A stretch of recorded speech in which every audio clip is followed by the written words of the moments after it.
여러분, 죽을 때 후회하는 25가지라는 제목을 가진 도서가 있습니다. 이 책은 일본 사람이 쓴 책인데, 1000명의 죽음을 지켜본 호스피스 전문의, 그러니까 오츠 쇼이지라는 분이 쓴 책이에요. 죽을 때 후회하는 25가지. 만약 여러분들은 오늘 밤에 하나님께서 여러분들을 데려가신다라고 한다면, 그렇게 하나님께서 말씀하셨다라고 한다면, 여러분들은 무엇이 가장 후회될까요? 무엇이 후회됩니까? 뭐 말할 것도 없지. 뭐 모든 게 다 후회스럽죠. 하루하루가 후회의 연속이죠. 이 오츠 쇼이지라는 분은 이 호스피스 병동에서 죽어가는 분들에게 물어봤어요. 무엇이 그렇게 후회스럽습니까? 그다 첫 번째로 이야기했던 것이 이거예요.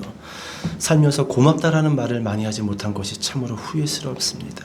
가족에게, 또 친구에게, 동료에게, 이웃에게, 선후배들에게 고맙습니다. 고맙습니다. 정말로 고맙습니다. 이 말을 하지 못한 것이 후회스럽다라고 다들 그렇게 이야기를 했다라는 겁니다. 여러분들은 어떻습니까? 사시면서 주변 사람들에게 고맙다라는 말 많이 하십니까? 고맙습니다. 두 번째로 많이 후회한 것이 무엇이냐면, 진짜 하고 싶은 일을 하지 못한 것을 후회했다라고 합니다. 그런 것 같아요, 여러분. 여러분, 누가 정말로 자신이 하고 싶은 일을 하고 있을까요? 누가 정말로 자신이 좋아하는 일을 할까요? 살다 보니까 그냥 눈앞에 닥친 일을 하다 보니까 그 일이 내 일이 되는 것 같고, 또 하다 보니까 또 뭐 좋아질 수도 있고, 아니면 또 싫어질 수도 있고, 정말로 자신이 좋아하는 일을 하지 못한 것이 후회스럽다라고 두 번째로 이야기를 했다라고 합니다. 네 번째를 넘어가서 보니까 이렇게 이야기했다고 합니다. 친절을 베풀지 못한 것이 후회스럽다. 유독 한국 사람들은 참 젊잖아요. 젊잖습니다. 그런 면에서 이 유럽 사람들이나 미국 사람들은 참 보기 좋은 것 같아요. 뭐 땡큐, 그죠? 고마우면 고맙다 이야기하고, 또 아니면 아니다라고. 근데 우리는 가만히 있는 게, 무표정으로 있는 게, 입 꽉 다물고 있는 게 뭐 양반인 것처럼 말 조금 많이 하고 조금 발발발거리고 다니면 사람 가볍다. 근데 참 좀 그렇게 보는 시선도 옳은 시선 같지는 않습니다. 네 번째가 친절을 많은 사람들에게 베풀었으면 좋았을 텐데, 친절을 베풀지 못한 것이 참 후회스럽습니다. 자, 여러분, 일곱 번째로 가서 보게 되니까, 감정에 휘둘리지 않았다라면, 여러분, 우리가 살면서 감정에 휘둘렸을 때가 얼마나 많이 있습니까? 그죠? 감정 싸움을 얼마나 많이 해요, 살면서. 저도 이 감정 소비 안 해야지, 감정에 휘둘리지 말아야지라고 수없이 생각을 하고 다짐을 해도 이게 쉽지가 않아요. 왜요? 감정이기 때문에. 감정이 상하면 싫습니다. 감정에 휘둘릴 수밖에 없는 거죠. 그러니까 일곱 번째로 후회했던 것이 내가 지나치게 감정에 휘둘려서 감정을 소비한 것. 그것이 후회스럽습니다. 열 번째로 가서 보게 되니까 이런 후회가 있어요. 죽도록 일만 하지 않았다라면. 그러니까 많은 사람들이 일평생을 일만 하다가 죽었다라는 거예요. 여러분, 우리가 살기 위해서는 일을 해야겠지요. 또 일을 해야 돈을 벌고, 또 돈이 있어야지 먹고 마시고 지낼 수 있잖아요. 그런데 여러분, 우리가 일을 하기 위해서 사는 사람들은 되지 말아야 된다라는 거예요. 이 책에 보니까 그런 이야기가 있어요.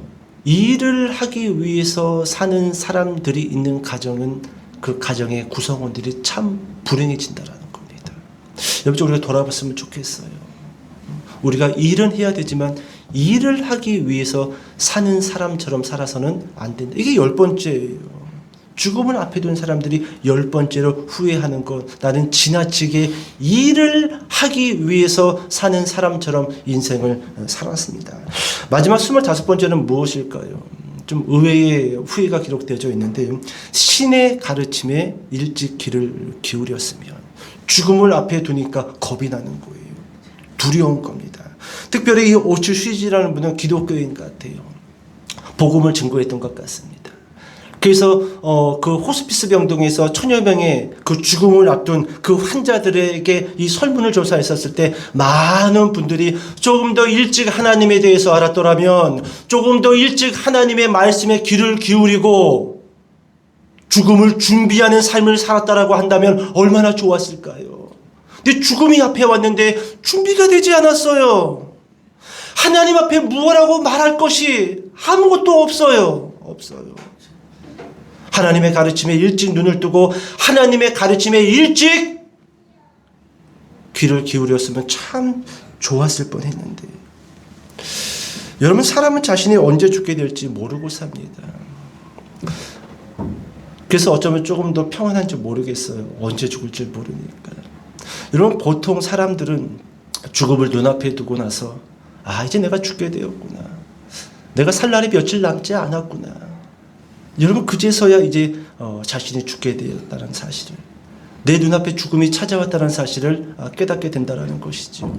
근데 여러분, 예수님은요, 본인이 죽음에 대해서 언제, 어디서, 어떻게, 심지어 누구에게 죽게 될 것인지에 대해서 알고 계셨다는 거예요.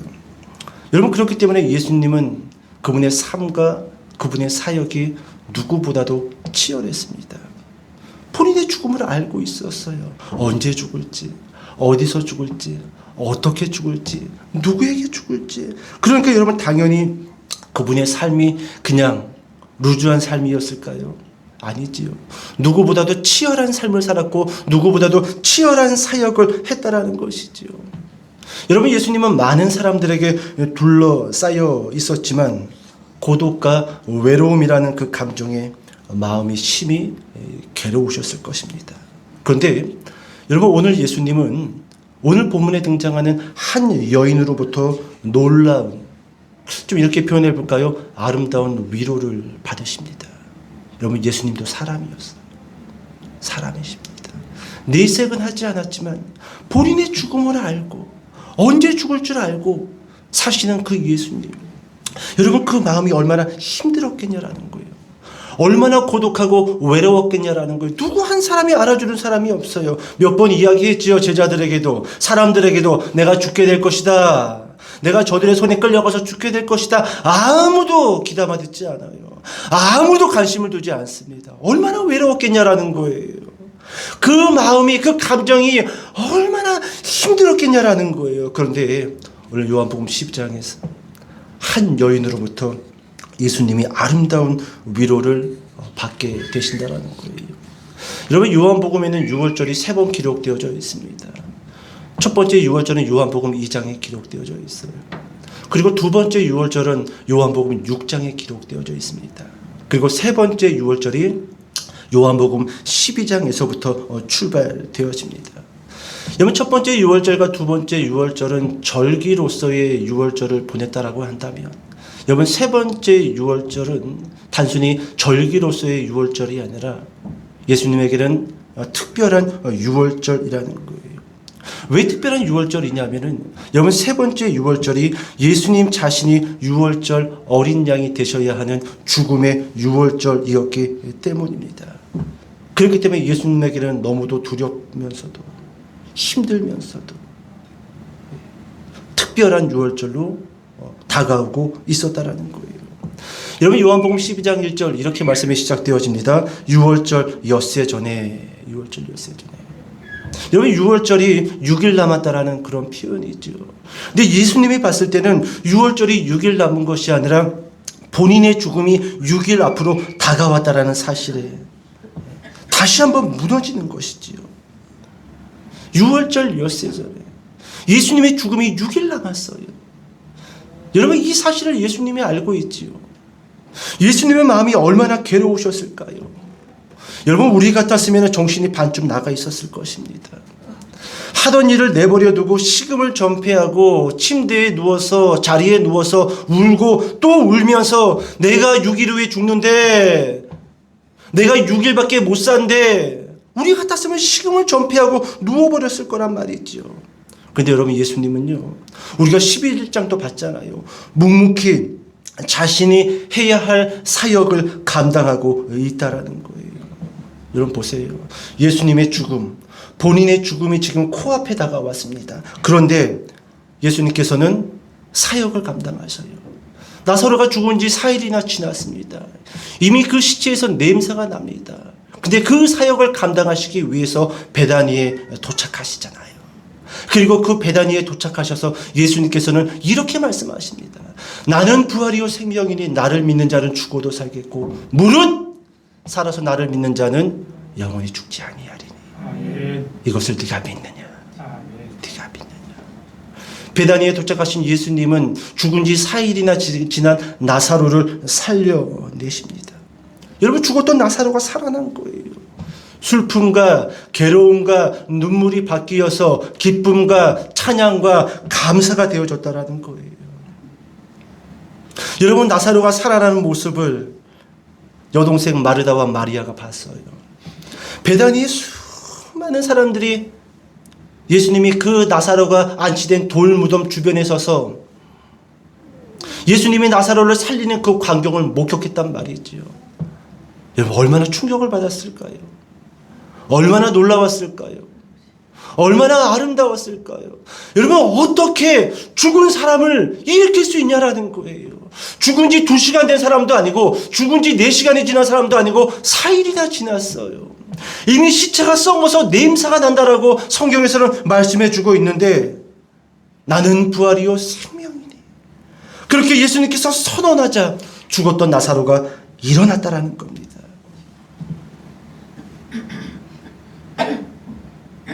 여러분, 이 사건 앞에서 마르다와 마리아 그리고 베다니의 사람들은 잔치를 엽니다. 잔치를 열어야죠. 우리가 생일만 돌아와도 잔치를 열고 회갑 환갑만 돌아와도 잔치를 열고 칠순 팔순이 돌아와도 잔치를 열고 해외로 여행을 보내드리는데 당연히 잔치를 열지요.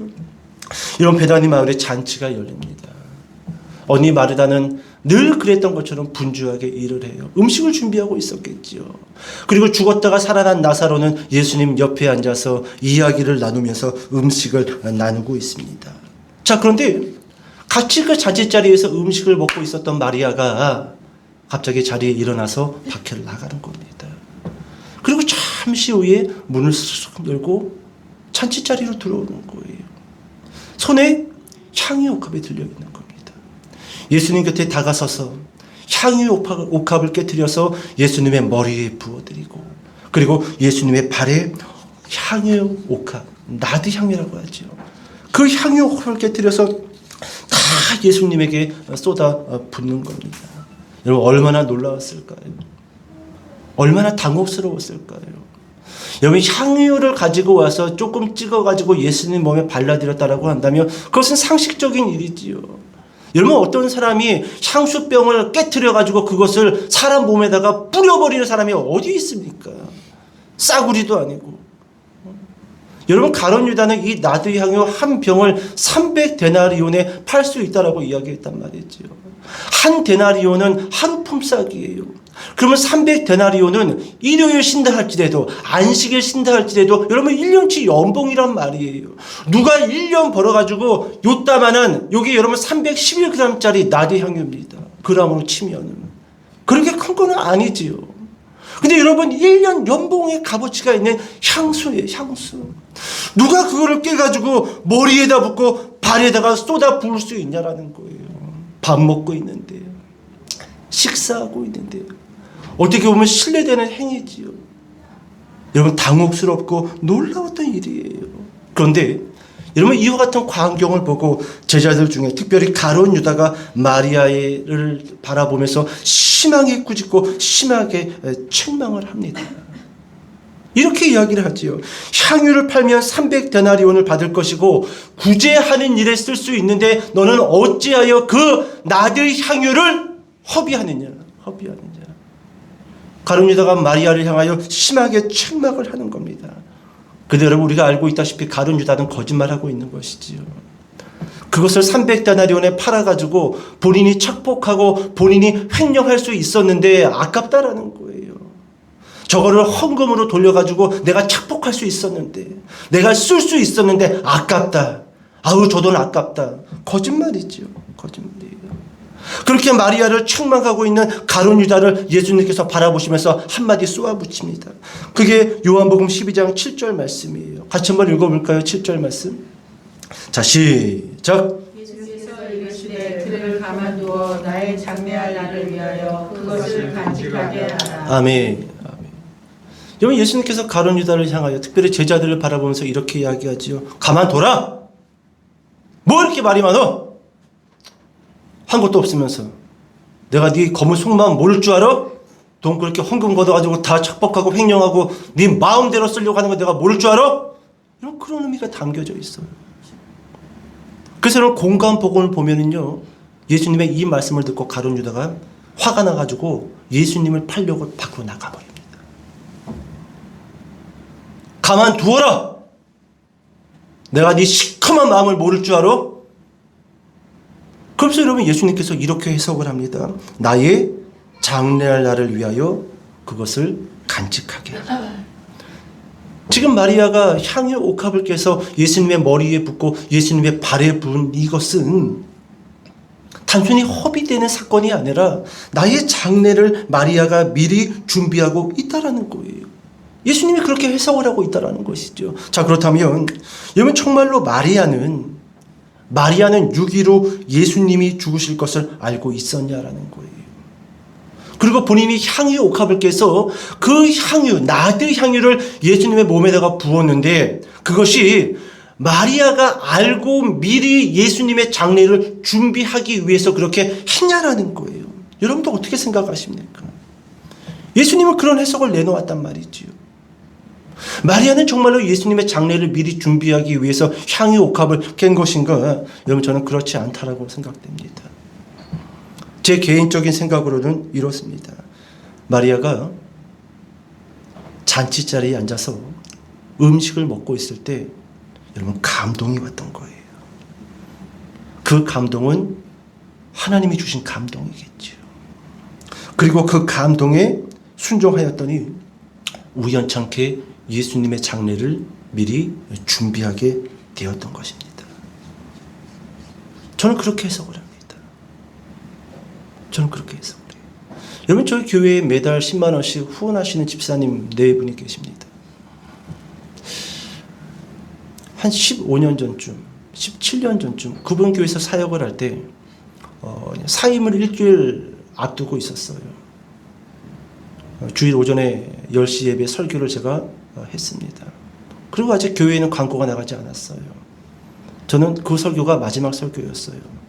그리고 주중에 짐 싸서 교회를 나가면은 끝입니다. 그런데 그 집사님 4분이 주일에 제 설교를 듣고 은혜를 받았던 것 같습니다. 전화가 왔어요. 집에 돌아갔는데 제가 내일 식사를 대접하고 싶은데 좀 시간 좀 내주십시오. 그래서 부평인지 부천인지 어딘가에서 그분들을 만나서 우리 사모와 식사를 대접을 받았습니다. 그렇게 식사를 하고 나서 제 손을 잡고 구두방에 가시는 거예요. 그리고 구두 한 켤레를 사주시는 겁니다. 여러분, 신발 사주는 거 아니라고 하잖아요. 그치요? 여러분, 그분들은 아무것도 모른 채 저에게 구두를 선물해 줬어요. 근데 저는 이분들이 뭔가 감동이 된 것 같은데 그 감동을 하나님께서 주셨고 떠나는 나를 마지막으로 구두 선물로 이렇게 축복하시는구나, 그렇게 생각을 했단 말이죠. 여러분, 우연찮게 마리아에게 감동이 왔어요. 그리고 그 감동에 순종하였더니 여러분, 예수님은 뭐라고 해석합니까? 내 장례를 미리 준비했다라고 말씀해주고 있다라는 것이지요. 여러분, 누가 감동에 순종할 수 있을까요? 저는 2가지로 좀 정리해봤어요. 첫 번째, 감사가 있는 사람이 감동에 순종할 수 있습니다. 따라해볼까요? 감사가 있는 사람이 감동에 순종할 수 있다. 그렇습니다. 여러분, 마리아는 오빠 나사로가 죽고 상심이 컸습니다. 집에서 나오지 않았어요. 예수님이 베다니 마을에 도착했다는 소식을 듣고도 집 밖으로 나가지 않습니다. 예수님에게 찾아가지 않아요. 잠시 후 예수님이 마리아를 부르지요. 그리고 그 소리를 듣고 마리아는 맨발로 예수님에게 달려갑니다. 그리고 예수님 발 앞에 엎드려서 예수님의 발을 붙들고 예수님이 조금만 일찍 오셨다라고 한다면, 예수님이 이 베다니 마을에 있었다라고 한다면 제 오라비가 죽지 않았을 것입니다. 통곡을 해요. 예수님이 자신의 다리를 붙들고 통곡하는 그 마리아를 내려다보면서 비통한 마음을 가져요. 그리고 불쌍한 마음이 막 차오릅니다. 그래서 성경을 보면 예수님도 우셨다라고 기록이 되어져 있어요. 잠시 후 예수님은 그 벅차오르는, 그 불쌍한, 그 차오르는 그 마음을 억누른 채 나사로의 무덤 앞에 가서 이렇게 이야기하지요. 나사로야, 나오라! 그러자 죽었던 나사로가 뚜벅뚜벅 걸어서 나오는 거예요. 여러분, 그 모습을 마리아가 봤어요. 여러분, 마리아가 무슨 생각을 했을까요? 죽은 오빠가 살아났단 말이죠. 예수님의 말씀 한마디에, 나사로야 나오라, 그 한마디에 죽었던 오빠가, 4일 전에 죽었던 오빠가, 냄새가 나고 있었던 그 오빠가 배에 동인 채, 묶인 채 뚜벅뚜벅 걸어서 나오고 있단 말이에요. 나오고 있단 말이에요. 여러분, 얼마나 충격적일까요? 얼마나 놀라울까요? 여러분, 이때 마리아가 마음으로 무엇을 생각했을까요? 마리아가 이 예수님에게 내가 무엇으로 감사를 돌릴 수 있을까? 여러분, 이 순간부터 마리아는 계속해서 내가 어떻게 예수님에게 감사를 돌릴 수 있을까? 내가 무엇을 드려야지 예수님에게 감사를 표할 수 있을까? 여러분, 감사에 대해서 생각하지 않았을까요? 감사에 대해서 내가 어떻게 하면 예수님에게 감사할 수 있을까? 근데 없어요. 무엇을 드린들 여러분 감사를 표할 수 있겠냐라는 거예요. 근데 감사는 표해야 되겠고 가진 건 별로 없고, 그렇게 시간이 지나 잔치가 열렸고 잔치집에서 마리아에게 감동이 찾아온 거예요. 맞다. 내 보물 1호 나드 향유, 그 향유 옥합을 깨트려서 예수님의 몸에다가 부어드려야겠다. 여러분, 누가 감동에 순종할 수 있을까요? 여러분, 감사하는 사람만이 감동에 순종할 수 있어요. 불평하는 사람, 원망하는 사람, 짜증내는 사람, 여러분, 이 사람은요 하나님의 감동을 주고 하나님이 그 영혼에 바람을 불어 넣어준다 할지라도요 순종할 수 없어요. 여러분, 옆 사람을 보고 이렇게 인사해 봅시다. 감사하여 감동에 순종하는 사람 되시길 바랍니다. 그렇습니다, 여러분. 여러분, 감사하시길 바랍니다. 모든 순간에 범사에 감사하시길 바랍니다. 하나님은 감사하는 사람에게 감동을 주셔요.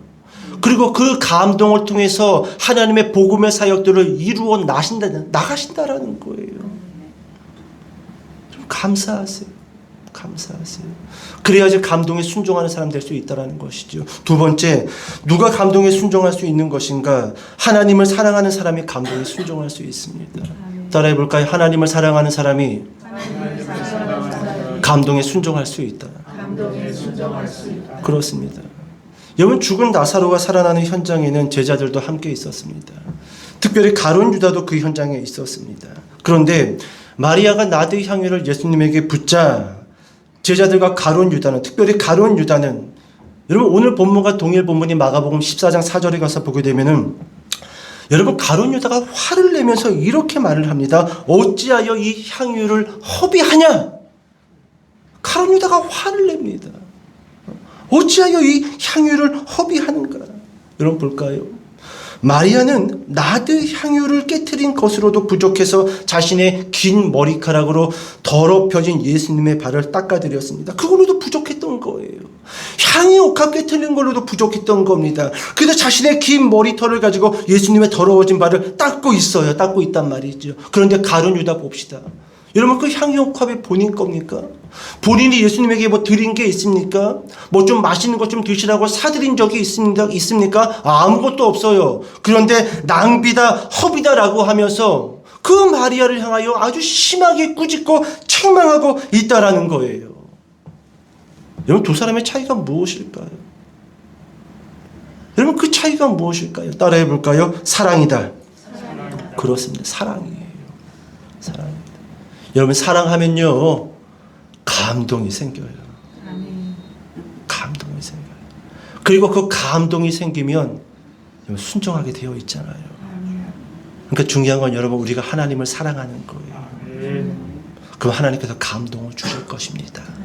그리고 그 감동을 통해서 우리의 인생과 우리의 삶을 인도하시는 거예요. 인도하시는 겁니다. 여러분 하나님의 인도하심 받기를 원하십니까?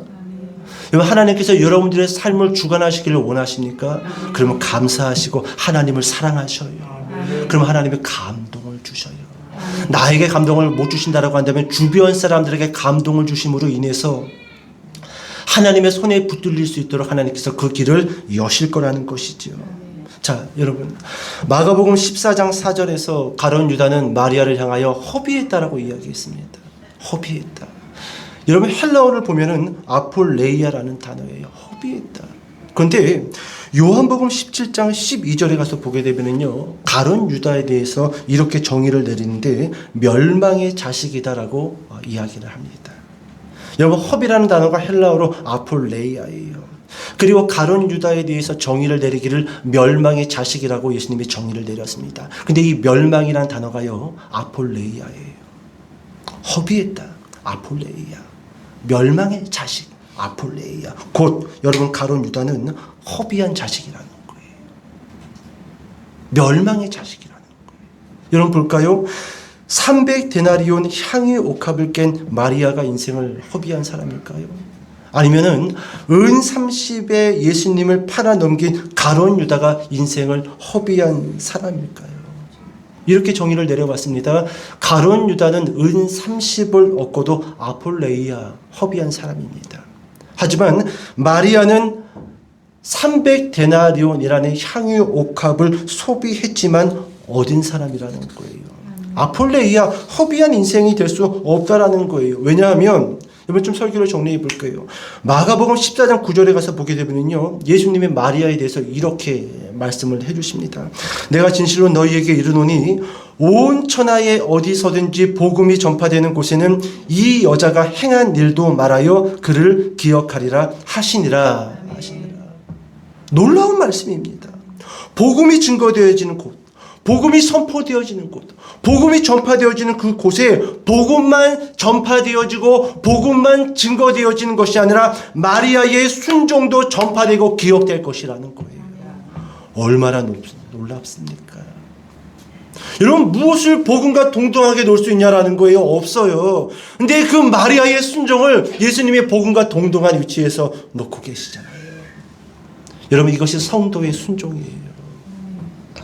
이것이 여러분 성도의 사역이에요. 우리가 봤을 때는 별것 아닌 것 같고 우리가 봤을 때는 별것 아닌 것들을 드린 것 같지만 예수님은 너희의 그 감동과 그 감동의 순종함으로 인하여 복음이 전파되어지고 복음만 전파되어지는 것이 아니라 나는 기억할 것이다. 너희의 그 순종을. 복음을 통해서 한 영혼이 돌아오는 그 현장에서 나는 너희의 순종을 기억할 것이라는 거예요. 단순히 복음만을 기억하는 것이 아니라 그 복음에 순종한 마리아도 내가 기억할 것이라고 말씀해 주고 있어요. 그러니까 봐요 여러분.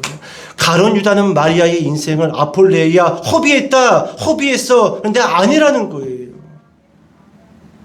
마리아는 300데나리온을 소비했지만 오히려 소비한 인생, 허비한 인생이 아니라 얻은 인생, 하나님이 기억하는 인생으로 남게 되어졌다라는 것이죠. 이제 설교 마치겠습니다. 여러분 공간 복음에서 사복음서 전체에서 오늘 이 마리아의 향유 옥합 사건을 다루고 있습니다. 여러분 이 사건에는요, 사복음서 전체를 보게 되면 네 종류의 사람이 등장을 합니다. 첫 번째 종교 지도자예요. 여러분 종교 지도자는요, 권력의 옥합을 깨트리지 않기 위해서 예수님의 옥합을 깨트린 사람들입니다. 여러분 이런 사람들 되지 마시기 바랍니다. 여러분 쾌락과 여러분들의 성공이라는 옥합을 지키기 위해서 예수님의 옥합을 깨트려버리는 인생 되지 마세요. 두 번째 등장하는 사람이 가룟 유다예요. 여러분 이 사람은요, 물질의 옥합을 얻기 위해서 예수님이라는 옥합을 팔아버린 사람이에요. 여러분 우리 주변에 이런 사람들이 얼마나 많이 있습니까? 저는 그런 사람들 볼 때마다 안타까워요. 노는 것 때문에 정신이 팔려가지고, 먹는 것 때문에 정신이 팔려가지고, 예수님이라는 옥합을 팔아버리는 겁니다. 여러분, 오늘날 여러분 가룟 유다만 예수님을 은 30 받고 팔았을까요? 오늘날 여러분 한국 교회에는 수많은 가룟 유다들이 있어요. 지금 이 순간에도 여러분 예수님을 팔아버리는 사람들이 얼마나 많이 있습니까? 가룟 유다는 은 30에 팔았죠. 오늘날 여러분 한국 교회 수많은 성도들은요, 고작 1,000원에, 고작 10,000원에, 고작 노는 것 때문에, 고작 먹는 것 때문에 이런 이유 저런 핑계 대면서 예수님을 팔아버리고 있어요. 여러분 이런 사람은 되지 말아야죠. 여러분 세 번째 등장하는 사람은 제자들이죠. 제자들. 여러분 제자들은요 어떤 사람들이 있냐면 더 귀한 옥합과 덜 귀한 옥합을 구분하지 못하는 사람들이에요. 무엇이 귀하고 무엇이 귀하지 않다. 무엇이 소중하고 무엇이 소중하지 않다. 이것을 구분하지 못하는 제자들. 자, 마지막으로 등장하는 사람이 누굽니까? 마리아예요. 마리아. 영원하신 분을 위해 영원하지 않은 자신의 300데나리온 옥합을 깨트린 마리아. 여러분, 지금 이 순간에서 하나님은 여러분들에게 감동을 주실 것입니다. 여러분 그 감동이 있다라고 한다면 순종하시길 바랍니다. 그 순종을 통해서 복음은 전파되어질 것이에요. 그리고 복음이 전파되어지는 그 현장마다 하나님은, 예수님은 여러분들의 이름을 기억하실 것입니다. 너의 그 순종으로 오늘도 복음이 증거되고 한 영혼이 나에게로 돌아왔다. 여러분 영원한 것을 얻기 위해서 영원하지 않은 옥합을 깨트리시는 저와 여러분 되시기를 주님의 이름으로 축복합니다. 기도하겠습니다.